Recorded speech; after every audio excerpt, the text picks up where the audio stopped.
riwayat menarik sekali. Ini untuk sebagai mukadimah ya. Mangkana fi yaumihi alal hidayah awil Islam wal iman. Barang siapa yang di harinya itu dia dalam keadaan di atas petunjuk hidayah Allah. Barang siapa yang di harinya dia di atas petunjuk hidayah Allah. Artinya di dalam Islam dan iman. Kemudian dia sehat badannya, sehat lahir batin, jasmani rohaninya. Baik dia dengan keluarganya.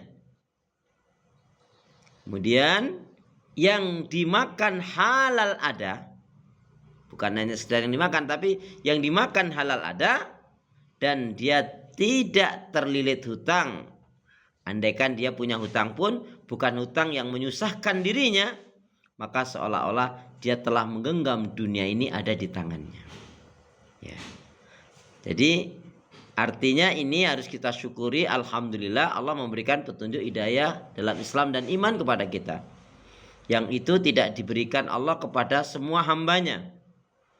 Mahalnya hidayah kita bisa merenung-renung ketika Nabi Nuh alaihissalam dengan sangat inginkan bagaimana anak dan istrinya mendapatkan petunjuk hidayah dari Allah.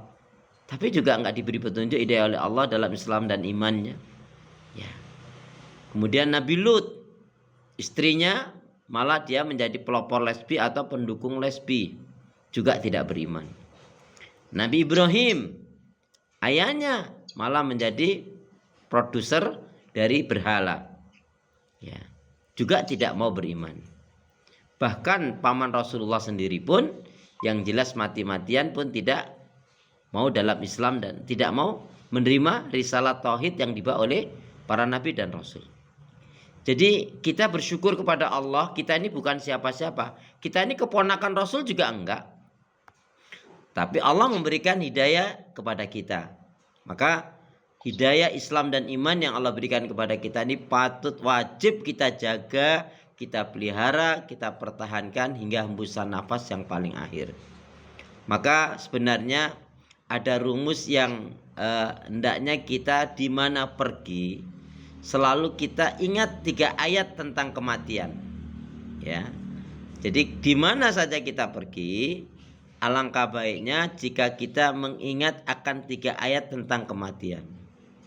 Yang pertama, kullu nafsin dha'iqatul maut.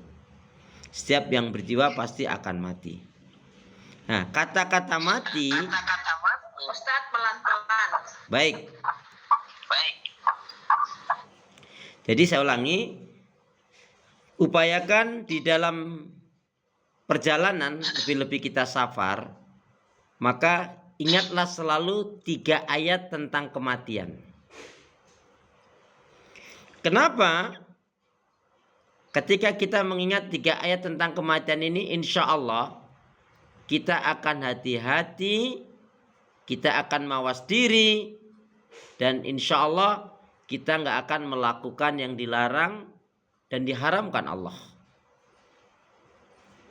Ayat tentang kematian itu sering kita dengar. Apa itu? Yang pertama, Ali Imran 185. A'udzu billahi minasyaitonir rajim. Kullu nafsin dha'iqatul maut. Wa innama tuwaffawna ujurakum yaumal qiyamah. Famang zuziya anin nar wa udkhilal jannah faqad faz wa mal hayatud dunya illa mata'ul ghurur.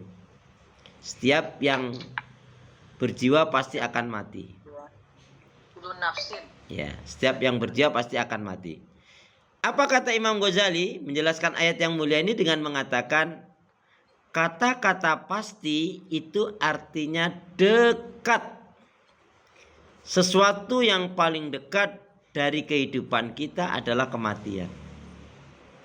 Kenapa kematian dikatakan sesuatu yang paling dekat? Ya, karena dia datangnya tiba-tiba lebih cepat dari angin yang datang. Tidak peduli kita lagi taat, naudzubillah min dzalik, apalagi lagi atau dalam maksiat. daripada angin ya? Iya. Sebenarnya saat ini kita itu dikejar-kejar dengan yang namanya kematian. Ya. Jadi sesuatu yang paling dekat dari kehidupan kita adalah kematian. Kenapa? Karena kematian itu datang nggak peduli kita lagi taat atau lagi maksiat, naudzubillah min dzalik, lagi senang-senang atau enggak. Mungkin saya dalam satu pekan ini dapat beranda YouTube itu yang ngeri ya. Satu bapak-bapak yang berjoget-joget mati. Ya. Terus ada yang kemarin, kalau kemana agak lama ini, yang mati ya. lagi lomba dia lagi latihan karaoke, mau lomba waktu itu sih Agustus ya, untuk dapatkan hadiah kulkas.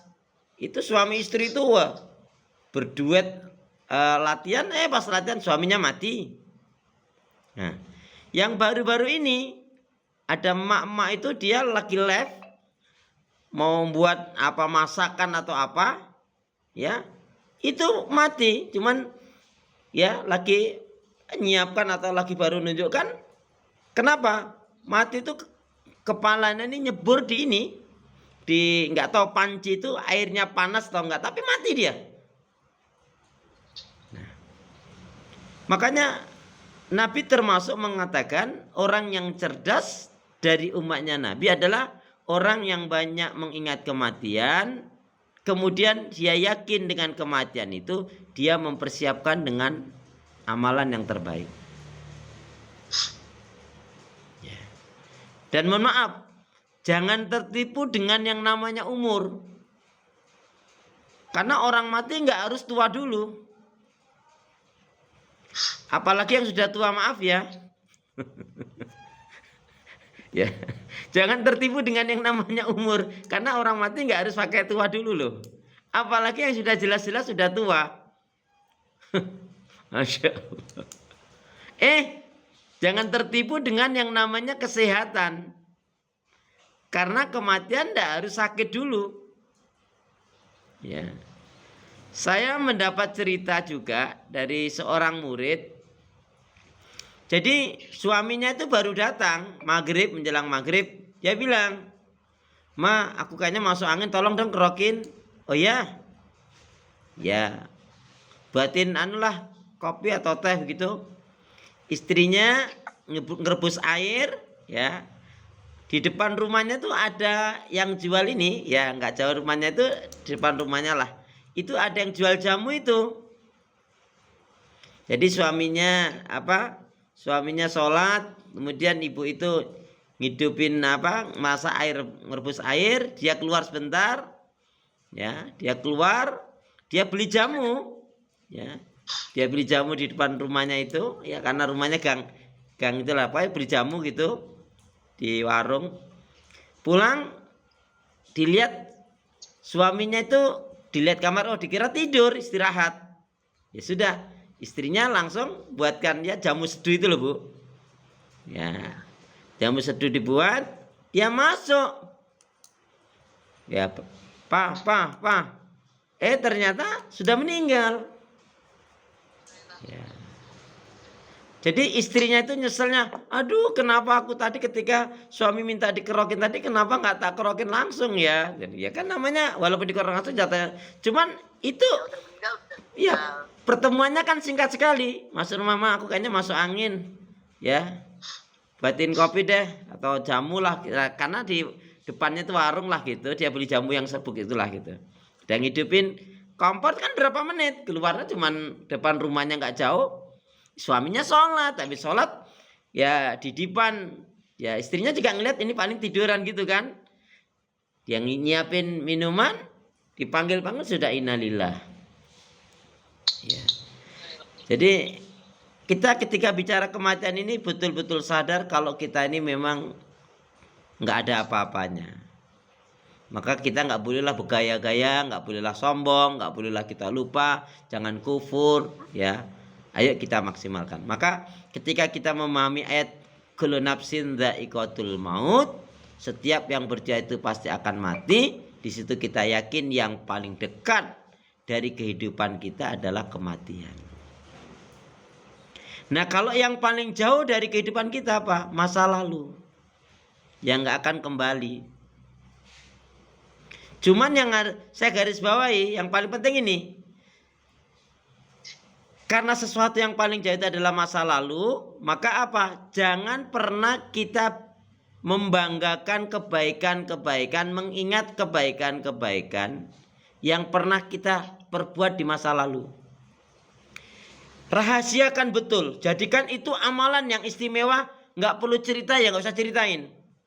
Memang kita boleh suami istri bercerita, anak dengan orang tua boleh cerita. Tetapi ketika kita bisa menyembunyikan, merahasiakan, itu menjadi amal yang istimewa ketika menghadap Allah. Ya, jadi masa lalu yang paling jauh itu adalah masa lalu, maka ketika kita ingat kebaikan kita, jangan pernah kita cerita-ceritakan, kalau bisa dirahasiakan, ya, tersimpan rapi itu amalan. Ya. Tetapi ketika kita ingat, ya Allah, aku dulu pernah sehari baca Quran yaitu 5 lembar dan merasa kurang. Tapi kok sekarang ini boro-boro 5 lembar, 5 ayat aja kadang-kadang sudah serangan kantuknya, Masya Allah. Ada yang baca Al-Quran tuh kalau lagi susah tidur, ada itu. Ya. Biar cepat tidur. Jadi susah banget tidur, begitu ambil Quran langsung A'udzubillahi minasyaitonirrajim. Bismillahirrahmanirrahim. Alif lam leksek. Malam harinya terkejut. Kenapa terkejut? Iya, bukan Al-Quran yang dia baca, malah Al-Quran yang baca dia. Coba. Nauzubillah min dzalik ya. Ini bukan bermaksud nyinggung atau nyindir loh ya. Nabrak sih iya kali ya. Astagfirullahaladzim. Assalamualaikum Pak Maman. Kumaha damang? Iya. Pak Maman kumaha damang? Maman belum dengar kayaknya. Belum dengar, belum bisa dengar kayaknya. Yes. Pak Maman? Baik. Mungkin Pak Maman lagi menyiapkan ya. Jadi saya ulangi, sesuatu di mana kita berada, ingat kullu nafsin dha'iqatul maut, yang namanya kematian dia lebih cepat dari angin, nggak peduli kita lagi taat atau maksiat. Jangan tertipu dengan yang namanya umur, jangan tertipu dengan yang namanya kesehatan. Ya. 1. Ali Imran 185 ini betul-betul ayat yang menyadarkan semua manusia, bahkan orang kafir pun kalau ditanya ya. Maksudnya gini, meskipun dia kafir, ketika ditanya kamu yakin akan mati, pasti dia bilang saya akan mati. Makanya Allah menyatakan ya ayyuhal insan innaka kadihun ila rabbika qad'an famulaqi. Hai sekalian manusia, kalian ini sedang bekerja keras menuju Allah.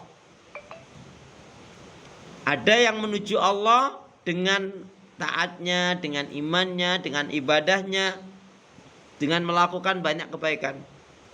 Ada yang santai-santai, ada yang naudzubillah min dzalik menuju kematian ini dengan apa? Maksiat dan dosa. Dan ingat, orang mati biasanya berdasarkan dia punya kebiasaan. Ya. Kalau kita lagi tahajud meninggal, Masya Allah istimewa banget tuh, nikmat banget. Masya Allah. Ya. Saya punya cerita menarik ini yang waktu haji. Waktu haji itu saya melihat ya 3 pemandangan tentang kematian. Jadi yang pertama waktu tawaf, ya, waktu tawaf itu sempat terhenti sejenak. Karena di depan Ka'bah itu saya agak jauh. Berhenti. Ternyata ada ibu-ibu, kayaknya orang Turki atau orang mana lah itu, orang pokoknya bukan orang Indonesia atau Malaysia itu. Ya, kemudian ada yang mendekati, ada askar itu, askar perempuan itu mendekati, kemudian apa? Dipegang, qad tuwfiyat, sudah meninggal. Jadi betul-betul dia meninggalnya waktu tawaf. Masya Allah. Yang kedua, ketika habis sholat subuh, ya, ketika habis sholat subuh, ya, saya menuju ke arah luar. Kalau istri kan di bagian wanita, ya. Nah, saya arah keluar itu pas di dekat turunan itu, turunan tangga itu. Nah, kalau itu orang Afrika namanya. Itu dia posisi lagi ya pegang tasbih tapi geletak gitu. Kemudian ada askar yang bilang ya qad tuwfiya, dia sudah meninggal.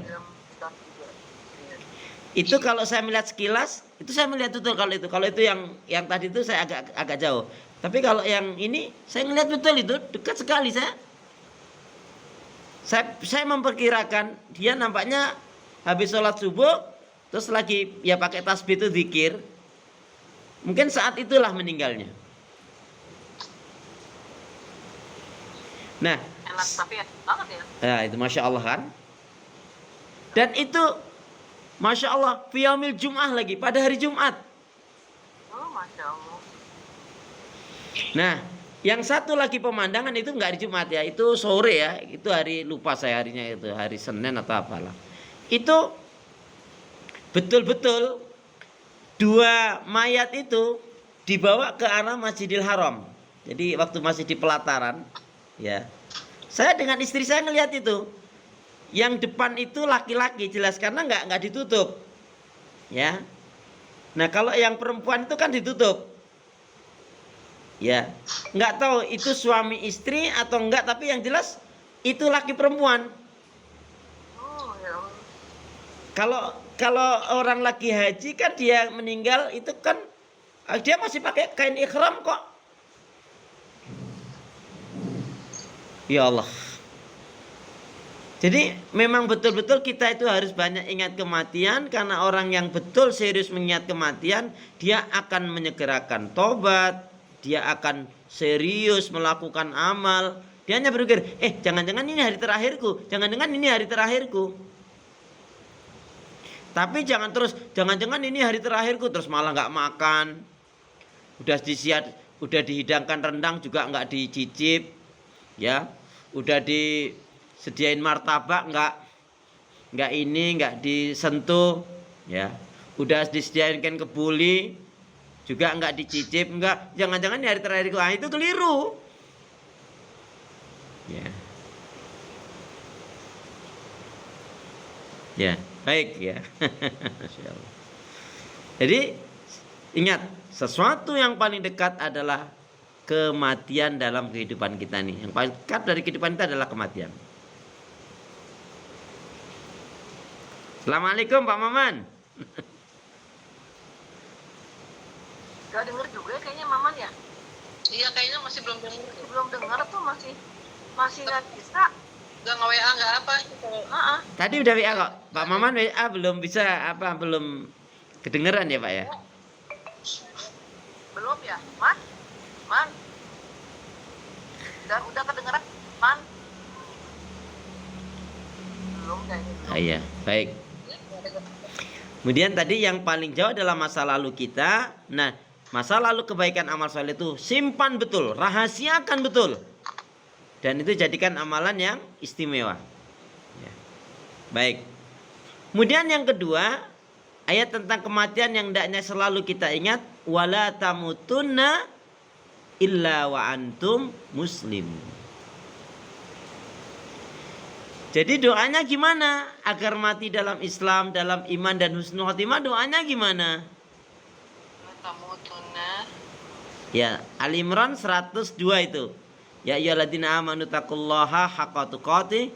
Di intinya akhirnya apa? Wala tamutunna illa wa antum muslim.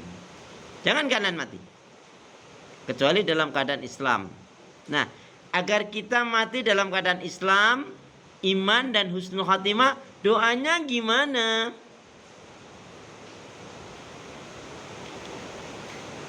Sampai lupa ini berarti nggak meraktekkan ini. Ada Allahumma inni a'udzubika masih jadi lupa deh.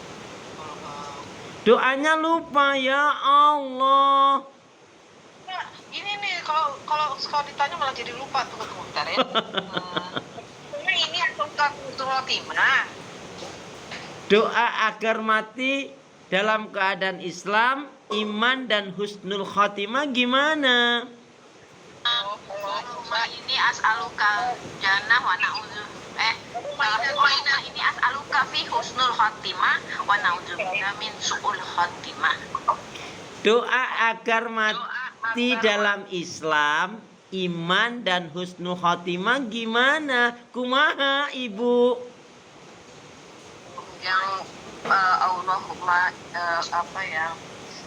Bil Islam Ini yang a'udzubika min yang bil Islam. bukan yang Pak Ustaz sekarang ajar itu. Iya, yang Islam itu lah bil Islam. Yang pasti Itu nggak boleh lupa. Itu nggak boleh lupa. yang wahdim lana ala Ya Allah. Masya Allah. Astagfirullahaladzim. Innalillahi wa inna ilaihi rajiun. Ini kayaknya jarang dipraktekin atau memang lupa ya? Allahumma wahdim lana bil Islam wahdim lana bil husnul khotimah, yang gitu kan Ustaz? Iya. Wahdim lana Yang gimana ya?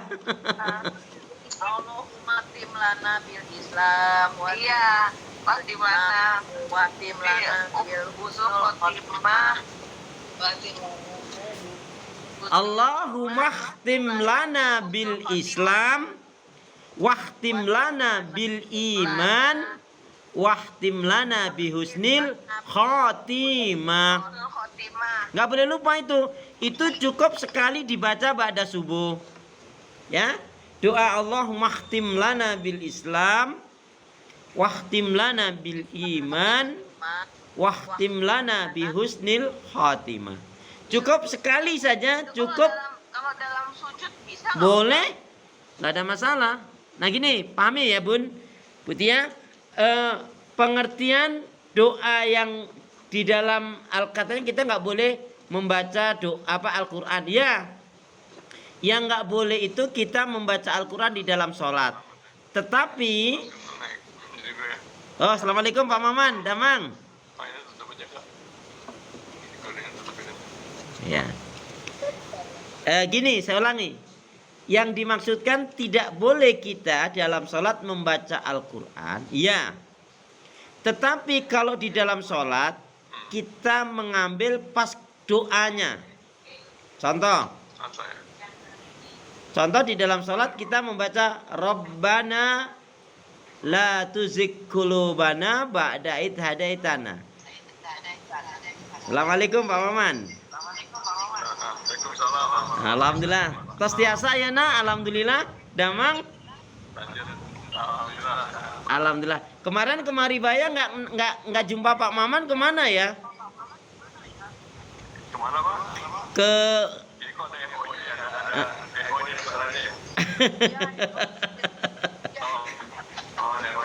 Oh iya. Jadi Untuk kembali dulu ya, salam saya Pak ya. iya silakan Pak Maman. Baik. Jadi saya lanjutkan. Jadi ketika kita membaca ayat Al-Quran di dalam sholat itu tidak boleh jelas. Tetapi kalau kita mengambil doa, ya kita mengambil doanya di dalam sholat itu boleh. Contoh, kalau ayatnya kan wa minhum may yaqulu rabbana atina fid dunya hasanah wa fil akhirati hasanah wa qina adzabannar. Kalau kita baca seperti itu tidak boleh. Tetapi kalau kita mengambil langsung Rabbana atina fid dunya hasanah wa fil akhirati hasanah wa qina adzabannar, dan itu kita ngambil di doanya saja itu boleh. Contoh, wa minhum yaqulu rabbana la tuzigh qulubana rabbana la tu'akhidna in nasina. Dia kan tidak di dalam awal ayat. Nah, kita hanya mengambil di poin doanya saja. Itu tidak disebut kita membaca Al-Qur'an. Tetapi karena kita ngambil di poin doanya, itu boleh, tidak masalah. Ya, gitu ya. Jadi seperti kita baca Rabbi a'udzubika min hamazati syayatin wa a'udzubika rabbi aydurun, boleh. Kenapa? Karena kalau ayatnya kan waqur rabbi, ya. Nah, ini kan kita ngambil di poin doanya saja. Jadi tidak mengapa. Yang nggak boleh utuh kita membaca tadi contohnya wa minhum may yaqulu rabbana atina fid dunya hasanah wa fil akhirati hasanah wa qina adzabannar. Enggak boleh. Karena itu berarti kita membaca ayat Al-Qur'an. Tapi kalau kita langsung rabbana atina fid dunya hasanah wa fil akhirati hasanah wa qina adzabannar atau rabbana hab lana min azwajina, hanya kita mengambil posisi di doanya. Nah, itu boleh. Iya. Ya. Baik ya. Jadi kita ingat ketika membaca ayat wala tamutuna illa wa antum muslimun, maka salah satunya kita menjaga dengan doa tadi. Allahumma khtim lana bil Islam, wahtim lana bil iman, wahtim lana bi husnil khotimah. Bukan husnul khotimah ya, Bu? Enggak, karena ada bi, karena ada bi-nya kan, bi. Bi husnil. Kasroh ya. Iya. Nah, ada Allahumma khtim lana bil Islam, wahtim lana bil iman, wahtim lana bi husnil khotimah. Ya. Itu cukup sekali kita baca pada subuh. Ya. Jadi doa itu cukup sekali dibaca pada subuh. Sekali ba'da duhur, sekali ba'da asar, sekali ba'da maghrib, dan sekali ba'da isya. Sekali cukup. Ya gitu Bun ya. Jadi sekali dibaca, sekali saja dibaca ba'da subuh, sekali ba'da duhur, sekali ba'da asar, sekali ba'da maghrib, dan sekali ba'da isya. Sekali cukup. Gitu Bu Tia ya. Masya Allah. Baik. Nah, kemudian yang ketiga, ayat tentang kematian yang hendaknya selalu kita ingat, yaitu ini surat Al-Hijr ayat terakhir 99. Di dalam surat Al-Hijr, surat yang ke-15, ayat yang terakhir 99, Allah berfirman, a'udzu billahi minasyaitonir rajim, wa'bud rabbaka hatta ya'tiyakal yakin. Wa'bud rabbaka hatta ya'tiyakal yakin. Beribadahlah kamu kepada Allah, ya. Wa'bud rabbaka hatta ya'tiyakal yakin. Beribadahlah kamu kepada Allah sampai datangnya ajal kematian. Makanya jadikanlah, ya, kata Imam, masih ingat doanya apa? Nasihat Imam Syafi'i gimana? Terakhir sudah saya sampaikan itu. Kata-kata menarik dari Imam Syafi'i gimana? Kalau lupa nanti saya kasih tahu deh. Iya, lupa. Ini menarik ya, nasihat Imam Syafi'i ini apa? Jadikanlah akhirat itu di dalam kolbumu atau hatimu. Akhirat. Ya, jadikanlah akhirat itu di dalam kolbumu atau hatimu. Dan jadikanlah dunia itu hanya sebatas genggaman tanganmu. Dan jadikanlah dunia itu sebatas genggaman tanganmu saja. Genggaman tanganmu. Nah, yang ketiga apa? Dan jadikanlah kematian itu di pelupuk matamu. Ini apa yang ketiga gimana? Dan jadikanlah kematian itu di pelupuk matamu. Dan jadikanlah Kematian itu Kematian itu di pelupuk matamu. di pelupuk matamu. Oh, maksudnya ada 3 tuh nasihatnya tuh, ini jadikanlah akhiratmu sebagai di dalam kalbumu, Hatimu. dan jadikanlah dunia sebatas genggaman tanganmu. Ya, Lalu yang ketiga, jadikanlah kematian di pelupuk matamu. ya betul. Nah, sedikit saya ingin sampaikan nasihat ini gini. Jadi orang beriman tuh yang berpikir apa? 2 saja. Fokus dengan 2 hal saja.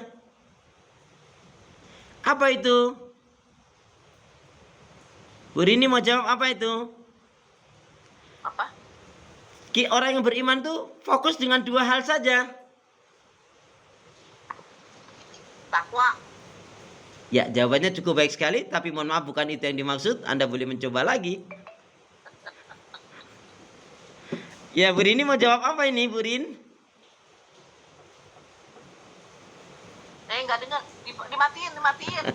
Nyalain. Nyalain dulu itunya. Nah.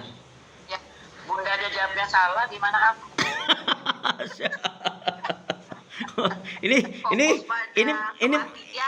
ini pasrah. Dan akhirat. Nah, gini. Jadi kita itu sebagai orang beriman fokus dengan 2 hal. Di dunia ini bahagia, di akhirat masuk surga. Amin. Oh, dunia bahagia. Di akhirat Masuk surga. Masuk surga. Nah, kalau mau bahagia, ngikutin Al-Quran. Kalau mau bahagia, mencintai apa-apa dan siapa yang Allah cintai. Kalau mau bahagia, jalankan perintah Allah, jauhkan larangannya. Kalau mau bahagia, ya bersyukur, jangan kufur.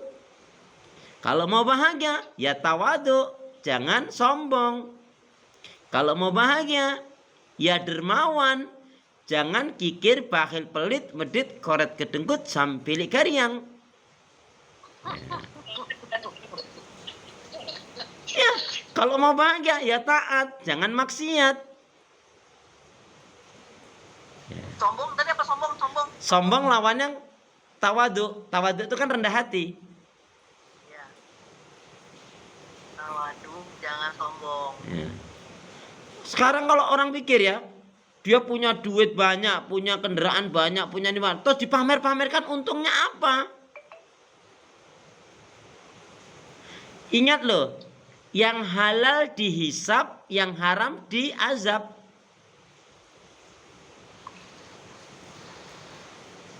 Yang halal dihisab, Yang haram diazab.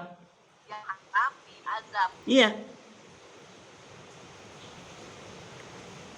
Kalau tentang syukur dan sabar gimana, Bu Tia?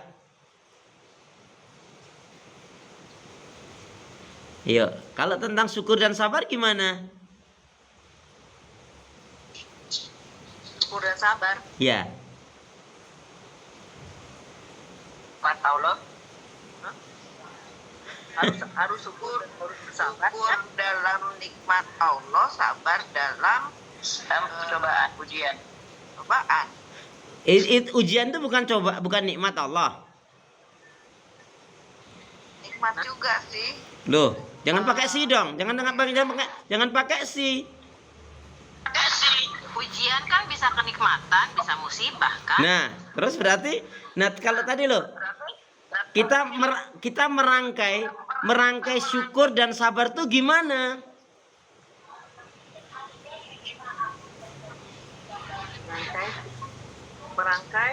Merangkai syukur dan sabar tuh gimana? Mensyukuri nikmat Allah dalam keadaan senang dan duka. Waduh, senang dan duka, Masya Allah. Jadi syukur itu tanpa tapi, sabar itu tidak bertepi sampai mati. Begitu.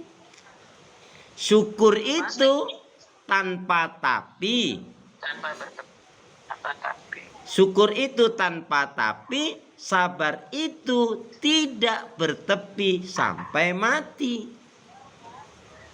Amin. Maksudnya syukur itu tanpa apa tadi? Tanpa tapi. Tanpa tapi. Contohnya gini, syukur itu tanpa tapi. Alhamdulillah ya, kita punya ini, tapi sayangnya masih kurang. Nah, itu udah nggak syukur itu. Kalau namanya Sabar itu tidak bertepi sampai mati. Artinya iya, Syukur tanpa syarat ya. Iya. Syukur tanpa syarat. iya. Syukur tanpa syarat atau bahasanya syukur tuh tanpa tapi. Syukur ya syukur, enggak. Saya sih bersyukur tapi nah itu udah nggak syukur itu. Sabar tanpa tepi. Ya, benar. Sabar tidak bertepi sampai mati. Sampai mati. Coba lihat ayat tentang sabar itu, ayat surat cintanya Allah menarik sekali. Surat Az-Zumar ayat yang ke-10. Az-Zumar itu surat Az-Zumar 39. Ya, Az-Zumar Quran saya surat 39. Sama ya. Ya. Az-Zumar surat ayat 10. 39. Ya, ayat Katakanlah Muhammad, wahai hamba-hambaku yang beriman, bertakwalah kepada Tuhanmu. Berarti orang-orang yang berbuat baik di dunia ini akan memperoleh kebaikan. Dan bumi Allah itu luas. Hanya orang-orang yang bersabarlah yang disempurnakan pahalanya tanpa batas. Masya Allah. Makanya tidak bertepi dia. Nah saya tanya ini, mau pingin masuk surganya, mau jalan sabar atau syukur?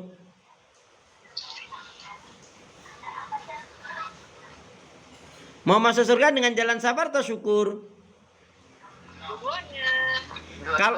Kalau syukur itu kan kaitannya dengan hal yang nikmat, yang enak, yang menyenangkan gitu kan. Tapi kalau sabar kan dengan banyak yang kurang enaknya, susahnya, ujian yang mungkin menyakitkan, menyedihkan, kehilangan. Terutama kehilangan orang yang kita cintai. Ayo Bu Alfi, mau masuk surga dengan jalan sabar atau syukur? Sabar. Jadi nggak syukur? Siksa. Kita boleh balas kan kisos. Nggak usah sabar kan? Maksudnya gimana? Gimana tuh? Kalau orang disiksa, dizolimin, tapi fisik disiksa gitu. Terus dia boleh nggak? Maksudnya nggak bersabar gitu. Maksudnya nggak nerima begitu aja, harus balas gitu kan? Itu ada ketentuannya. Hukum kisas itu kalau sudah ada syariat. Kalau tegak syariat bisa hukum kisas itu dilaksanakan. Tapi contohnya nggak boleh, mohon maaf nih. Ada yang mukul ibu, ibu pukul juga dia. Apa bedanya? Bukankah menjadi pemaaf itu lebih baik dan lebih dicintai oleh Allah? Dan besarnya pahala memaafkan, Masya Allah. Kalau membahayakan nyawa gimana? Ya. Kalau enggak gimana? Gimana Ustadz? Kita kan nanya kalau membahayakan nyawa. Kalau enggak kan bisa aja kita tetap bersabar. Misalnya kita membahayakannya kayak seorang istri yang di KDRT sama suami bersabar. Kita itu dulu saudara kita begitu tuh. Ya. Bersabar, disundut rokok bersabar segala macam. Itu bukan bersabar namanya Bu. Itu oon. Sabar, nah itulah. Pemahaman sabar di kita ini banyak yang belum pas. Sabar itu yang pertama ikhlas menerima takdir Allah. Ya saya ulang ya. Jadi sabar itu, definisi sabar itu adalah yang pertama ikhlas menerima takdir Allah. Yang kedua, sabar itu mencari solusi jalan keluar yang terbaik. Bukan berdiam diri. Saya ulangi, sabar itu artinya ikhlas menerima takdir Allah, kemudian mencari solusi jalan yang terbaik, tidak berdiam diri. Itu sabar. Digampar kok diem aja, wah nggak salah kok. Nah, saya malah punya ungkapan begini Bun. Kalau kita benar, kenapa kita harus marah? Kalau kita salah juga, kenapa kita harus marah? Jadi mau dimarah intinya. Gini, bukan masalah itu. Artinya ketika ada orang yang menyakiti, tunggu dulu, apa sebabnya? Seperti naudzubillah min dzalik. Ini kan ngeri nih. Ada seorang ibu-ibu di mana itu, Kalimantan atau mana? Naudzubillah min dzalik. 10 hari baru melahirkan, dibunuh sama suaminya. Ya Allah. Kenapa? Baru 10 hari istrinya selingkuh, coba. Ya Allah ya Robbi. Gimana tuh? Suaminya juga bodoh juga. Kenapa dia harus membunuh? Itu kan sudah cukup ceraikan saja, selesai kan? Iya. Makanya kalau kita benar, kenapa kita harus marah? Lagian juga apalagi kalau kita salah. Wong bener aja kita nggak boleh marah, apalagi salah. Nah, disitulah ketika hawa nafsu menguasai kita, yang tadinya benar akhirnya menjadi salah. Yang salah tambah salah.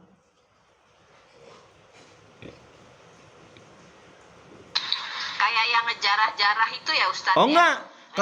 Kalau yang ngejarah-jarah itu dia dosanya lebih besar dari yang diambil barangnya.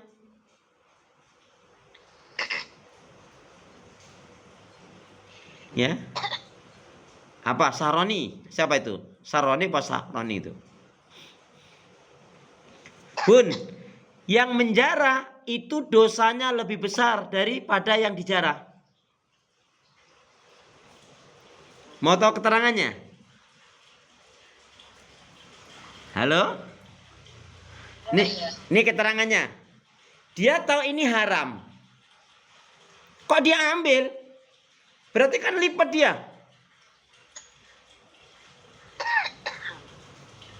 Oh, dia nggak tahu ini haram. Kan bukan hadiah. Kenapa dia juga ambil? Maka yang menjarah-jarah itu jelas dosanya lebih besar dari yang dijarah.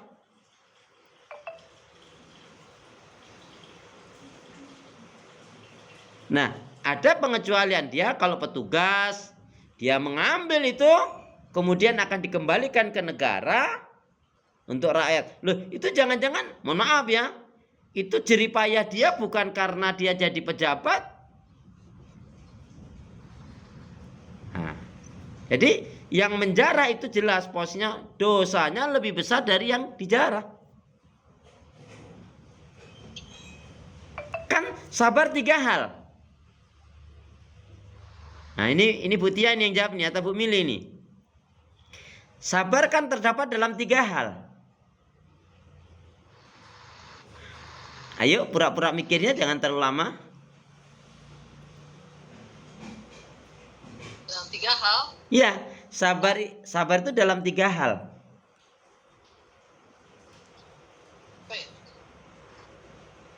Nggak apa-apa, saya jawab lagi nggak apa-apa ini. Ketika sehat, ketika sakit, ya. Bukan itu yang dimaksud. Bukan itu yang dimaksud. Sabar dalam 3 hal. Sabar dalam ketaatan. Ya, 1. As-sabru fi taatillah. Sabar di dalam ketaatan ibadah kepada Allah. Ya, 1. Sabar dalam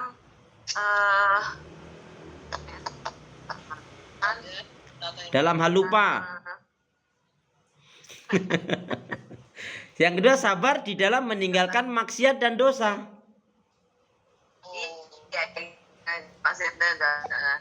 Yang ketiga, sabar ketika dalam ujian dunia dan musibah, termasuk bencana, musibah, penyakit. Kan orang kalap itu contohnya apa? Contohnya kakak kita yang pertama itu, karena nggak sabar dia. Kakak kita yang pertama itu kan kemudian dia membunuh itu kan karena nggak sabar. Orang bunuh diri karena nggak sabar. Yang ketiga apa tadi? Yang saya ulangi ya, sabar terdapat dalam 3 hal. Yang pertama, as-sabru fit taatillah. Sabar, Ini sabar di dalam taat ibadah kepada Allah. sabar itu ada 3 hal. Ya, terbagi dalam 3 hal. Ya, 1 as-sabru fi taatillah. Hah? As-sabru fi taatillah. Fi taatillah. Nah, artinya sabar itu di dalam ketaatan ibadah kepada Allah. Sabar itu di dalam Ketaatan ibadah kepada Allah. ibadah kepada Allah. Ya, di dalam ketaatan ibadah kepada Allah. Taat ibadah kepada Allah. Ya, kepada Allah. Ya, yang pertama. Yang kedua as-sabru fit tarkil ma'asi wa dzunub. Sabar itu Asobru, fi fit tarkil ma'asi, tarkil. fit tarkil ma'asi, fit tarkil ma'asi wa dzunub. Ya, Ma'asi sosisu. maasi, Wa dzunub. Wa dzunub. zunub, Nah, zunub, ya. zunub. Bukan junub, dzunub. Ya, zunub. Iya, dzunub itu artinya dosa. Meninggalkan, yaitu di dalam meninggalkan kemaksiatan dan dosa. Jadi sabar Di dalam sabar yang kedua adalah di dalam meninggalkan kemaksiatan dan dosa. meninggalkan Maksiatan dan dosa. dan dosa. Nah, kemudian yang Ini sabar meninggalkan. ya, sabar itu yang kedua, Iya. sabar itu di dalam meninggalkan kemaksiatan dan dosa. Nah, ketika itu yang ketiga, as-sabru, sabar itu terhadap dunia dan musibah. Anid dunya awil musibah. Sabar Asru anid dunya wal musibah. anid dunia Wal musibah. wal musibah. Jadi sabar contohnya ya tentang dunia itu ya bisa ditipu, dizolimi, disakiti. Kemudian juga bisa bentuknya apa? Musibah, kematian, kehilangan, bencana, kebanjiran, kebakaran, semacam-macam. Itu kan musibah, sakit, termasuk itu musibah kaitannya dengan duniawi ya. Jadi kalau kembali tadi Bu Alfi yang jarah-jarah itu jelas dia kira-kira nggak sabar dalam mana itu? Dalam harta ya? Iya, dia nggak sabar dalam maksiat dan dosa. Itu kan maksiat dan dosa, ngambil punya orang, hak orang lain. Iya. Iya. Nauzubillah min dzalik ya. Baik. Nah, jadi ketika kembali kepada ayat 15, surat 15 ayat terakhir tadi, beribadahlah kalian kepada Allah sampai datangnya ajal kematian. Nah, sekarang kita akan masuki kiat-kiat husnul. Ya. Surat 15 ayat terakhir. Surat 15 surat Al-Hijr.